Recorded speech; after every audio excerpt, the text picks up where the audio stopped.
I'm just really excited. This weekend has honestly been kind of stressful.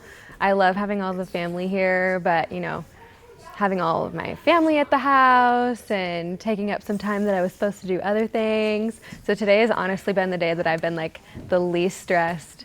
I'm like super chill. I'm excited to put my dress on.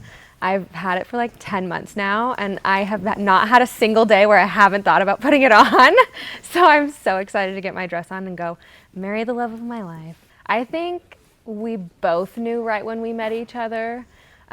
We had our first date actually with my best friend and her boyfriend at the time. We went to this really cool food truck place and we just hung out, and I just got really, really good vibes off of him. And then we hung out the next day. I went out of town for like a week and we talked on the phone for like hours. I think one of our phone calls was like 6.5 hours long. We just talked nonstop about like everything, all kinds of stuff. And then I came home and we really haven't been separated since. So I was in a really rough relationship before I met him, and he just, like, his being just like put me at ease, and I felt safe around him.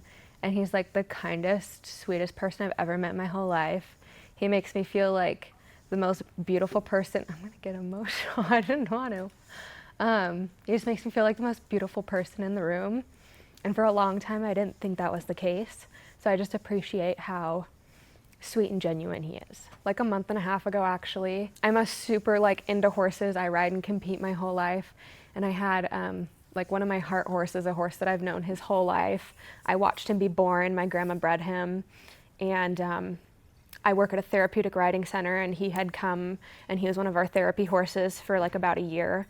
I had just gotten back from a horse show and I went to work, and the horse show went amazing. So I was on like a major high, and I got to work and he got sick and colicked. And so I stayed at the barn with him all night long. And then the next morning, the vet came and some stuff happened and basically said that I had to put him down. And it was like one of the worst experiences of my whole life. I miss him so much still.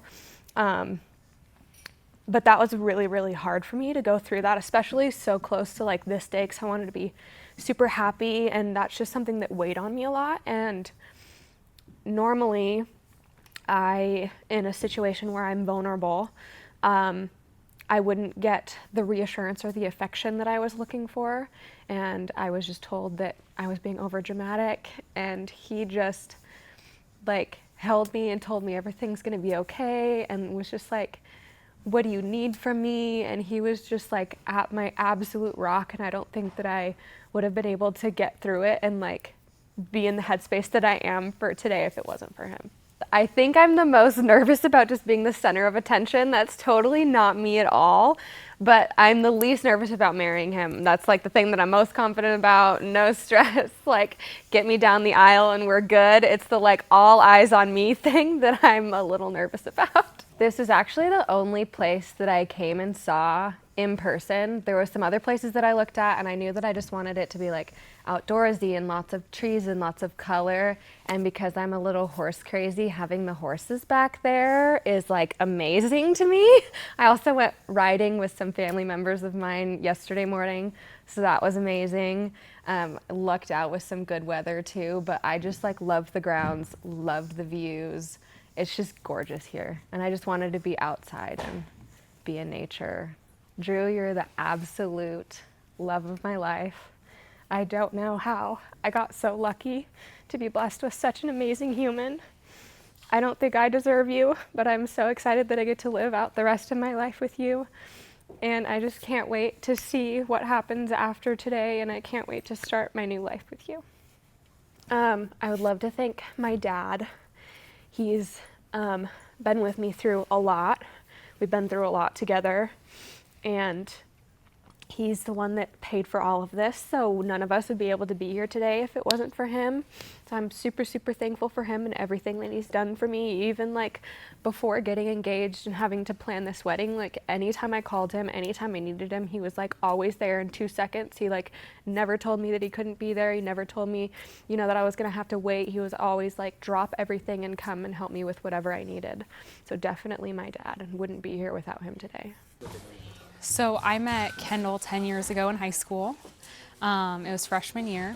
I could not tell you exactly how it happened. I don't remember. It's years and years ago. I met her first, obviously. We've been best friends for 10 years, and she's been there for me through everything. Like, it's amazing. And she's been like my rock, and she's been so steady. And I couldn't ask for a better best friend. Like, if someone said create your best friend, I couldn't do it. I couldn't do it and create someone better than her. Like, she's amazing. And Drew, I met him when I was buying a car, which is slightly less cool. And I've known him for a lot less time. But I met him as he was doing finance for my car. And I must have met him for 15, 20 minutes. Like, it was not a long amount of time. And I left the dealership and I texted Kendal and I said, I found your husband. Everything about him was something she's talked about. Just how kind he is. He was super patient. Something clicked. Something said, like, that's the one. And I told her. And it's crazy because in the 10 years that I've known her, she's told me she's found my husband probably well over 20 times. And not one time has she ever had a name, a phone number, a picture of this person. It's someone she passed on the street, someone who was taking photos for a horse show. I mean, never not one time did it have any backing. And so I left the dealership and we were pulling out of the driveway. I remember it super clearly. We were pulling out of the driveway. I texted her and I said, I found your husband. She immediately calls me and is like, what the heck do you mean? Because I've never told her that. This is the first time I've ever told her that I found her husband. And it had been going on for years. Like, it's just, I never said it. And I was like, you got to come meet him. She was coming up to see me. I believe she was coming up anyway. And so I was like, okay, we'll just go on a double date. Like, we'll go on a double date and we'll just, like, introduce you guys, see if you click. And I remember leaving. She came over and slept at my house because she had to drive like an hour to come see me. And she was just the happiest I'd seen her in years. She was so happy and so excited, and like, you could tell that she knew something was different about him. And I kind of got my best friend back. Like, she was who she is around me, around him, and that was beautiful. And so a couple weeks later, they kept hanging out. And they ended up moving in super quickly, and now we're here. So I'm 1 for 1. Moral of the story, 1 for 1. He was just in finance, and I sat with him. So 6'4", and I was like, well, he's handsome, so he's got to be handsome. He's got to be kind. He's got to be patient. I love that woman, but you've got to be patient. And patience goes a long way. He had a really good job. He wasn't even in finance. He had just got his desk manager position. And I was like, this guy's going somewhere. Like, and she's super, she's driven. She's super driven. She likes to see drive. So I was like, okay, well, he's in a good position. He's super kind. I liked him. I was like, he's great. He's a handsome guy. Just her type. I mean, you know your friends, you know. And so I saw him and instantly knew. And it was just, I mean, I could have only hoped that we would get here. Like, it was just beautiful and amazing. And I can't take all the credit because they've done the work to be here. As much as I would like to. So I'm pumped about it. I'm super excited. I'm nervous. I'm just so pumped, and I'm feeling really blessed to be a part of the day. I'm excited to be able to do what she's done for me for the last 10 years and just ground her today, make sure that she's here and present on such a special day. So I'm just very excited. Oh, I just couldn't believe that he was able to do all this, you know. I feel good for the guy. I've been waiting a long time for this, it seems like. So when we finally got here and I seen all these good people, and I feel so good with this. I just can't imagine how this all happened. You know, that normally doesn't do that. So I'm here now, and I just love it. You know, I'm so great for her that she's in my family, and you know, I can't wait. Drew, here I am trying to figure out how to say how much I love you and how much this means to me. So, and I can't wait. Okay, so I had Drew when I was 48 years old. So I was very lucky to have this baby. And he turned out to be the most wonderful child you could ever ask for. Absolutely, hands down. Drew has been a gift from heaven. And the reason he is a gift from heaven is because he's a caring, loving son who has always gone above and beyond to achieve his goals, and just raising him was easy because he loved his parents and he cared about being a good son and being a good student and a good child and just good. And he was the love of our life and still is because of the person he is inside and out.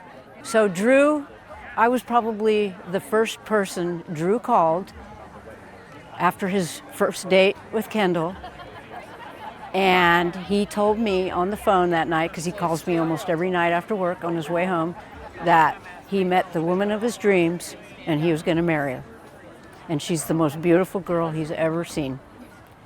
And I said, take your time.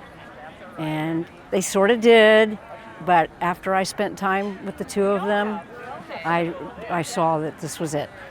They're both very lucky, but I'm going to speak for myself, for Drew.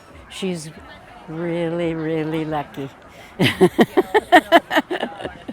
Them being happy, and I want them to continue to come to Bill and I for anything they need, anything they, we're going to be there for them. And the same way Drew has always been there for his parents. We're going to be there for them. And I want them to always know that and just continue down the path that they're on. To me, I'm Kendall's grandma. Oh, this is for her. And I see the horses in the background. And that is mine and your connection forever and ever and ever. And thank you for being my horse buddy. I'm Kendall's great-grandmother, and we used to live here, on and off, here in Santa Barbara. And when we were here, Kendall would spend the night with us all the time. And I would play bridge every Friday, and my husband would take Kendall down to meet with his guys at the mall, and then she'd con him into going down to the toy store to get a toy. And he loved every minute of it. Kendall, today is your day. You're beautiful. I'm so happy for you. You and Drew are going to be amazing together, and I can't wait to see them little babies coming. Yes. I love you, dear girl. Kendall, this is great Auntie Pam, and I love you very much, and I'm so happy I could spend this special day with you at this beautiful ranch with all of our beautiful family, and I'm thrilled I could make sure that Grandma got up here, great-grandma got up here safe and sound. So that's how much we love you, honey. Oh, yeah! Woo! Party on, baby! We love you, Kendall and Drew. Okay.